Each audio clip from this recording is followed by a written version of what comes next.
What is happening, guys? Welcome to Just Driven, and I absolutely didn't want to start this video with this kind of introduction, so I'm going to start over. We've had a lot of new subscribers since the last Toretto Charger video, and we really want to bring you guys up to speed. It's getting ready to leave tomorrow to head over to Richard at B-Side Fabrication, so what we're going to do is kind of fill you in on where we're at, so stay tuned.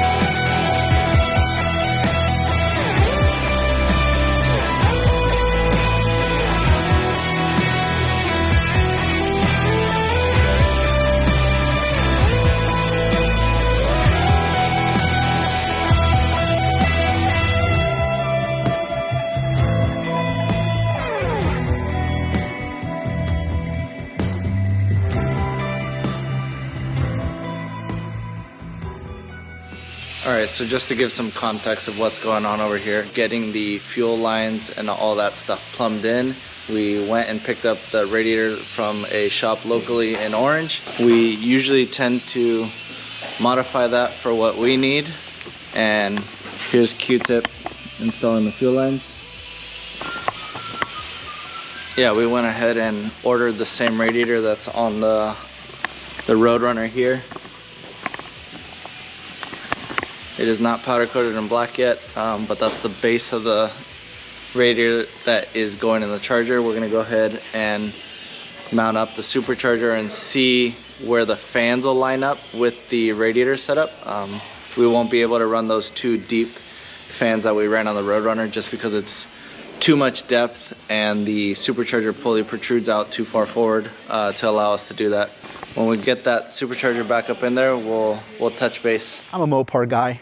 I've always been a Mopar guy. The Supra build obviously was fun for us to do. We love this build. We love the Supra. To me, this is where my heart lies, is in this monster right here. I can't wait to drive this thing. Which is faster? You guys already know the horsepower numbers on this, right? You guys watched the previous videos. What's this gonna make? The interior, for the most part, is done. It actually has the Kirky seats. You know, Richard built custom brackets and sliders to add some adjustability for comfort. You know, Richard just did an amazing job when it came to all of the work with the paneling and stuff. Because there was just very little footage of the gauges in the Toretto Charger, there was literally one scene when they were jumping the railroad tracks that did a quick flash of the gauges just before supposedly, you know, the rod got thrown through the block and the car blew out smoke, and then he completed the race. That was the only scene we actually really got to see the Toretto Charger gauges, and it made up these 4 gauges, which just consists of the boost, the oil pressure, the water temp, and the oil temp gauges. Again, we're just trying to keep it real. We're trying to keep this theme going on so it looks exactly like the car that we saw in the very first movie that we fell in love with. So, yeah.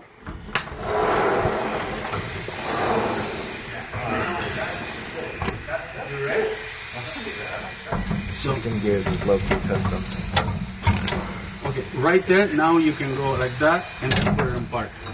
It's kind of weird. I don't know why you have to do that. It'll just get some getting used to. Okay, so we're gonna need a label on the dash. Reverse, neutral, and then you can ratchet.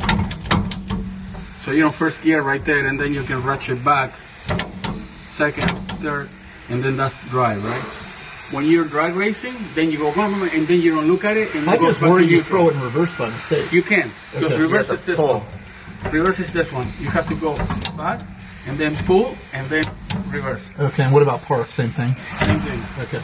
Okay, so that's park. I think that's too. You're not even gonna. So go all the way to first. And yeah, I'm saying pretty far back. Yeah, you're not gonna. So can I go forward a little bit? You can go wherever. Knock me in the head with it.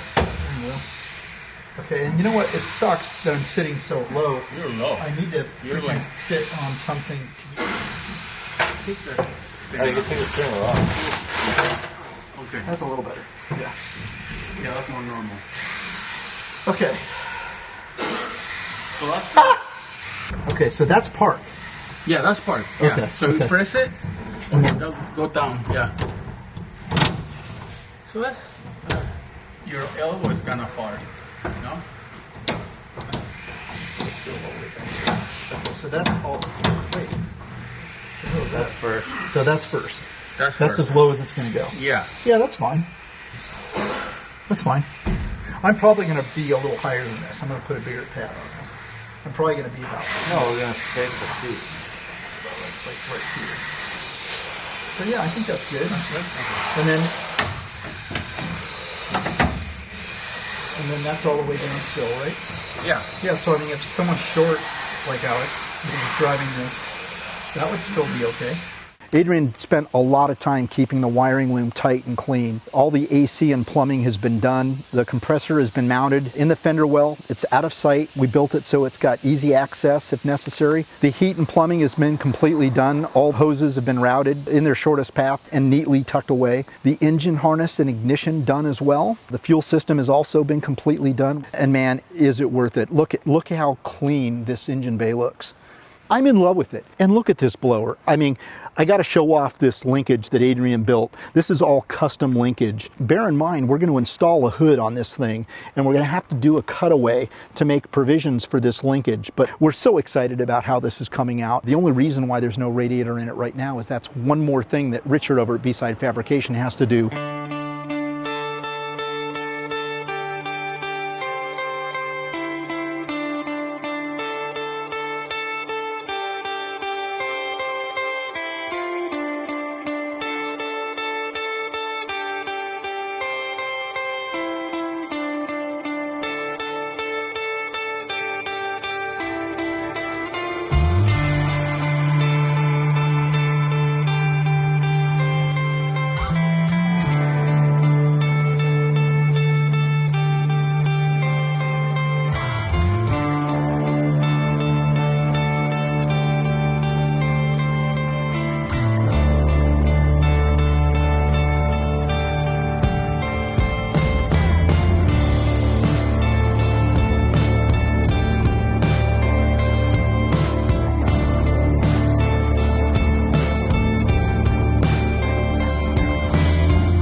Yeah, shrink boot's fine later, before you put water in it. No, I was thinking just this. Oh, Covered in black, so it's not. Because it would be nice if it's all black. No? But this would be. yeah. I hate those gold fittings, but yeah. Or we can paint it. No, that.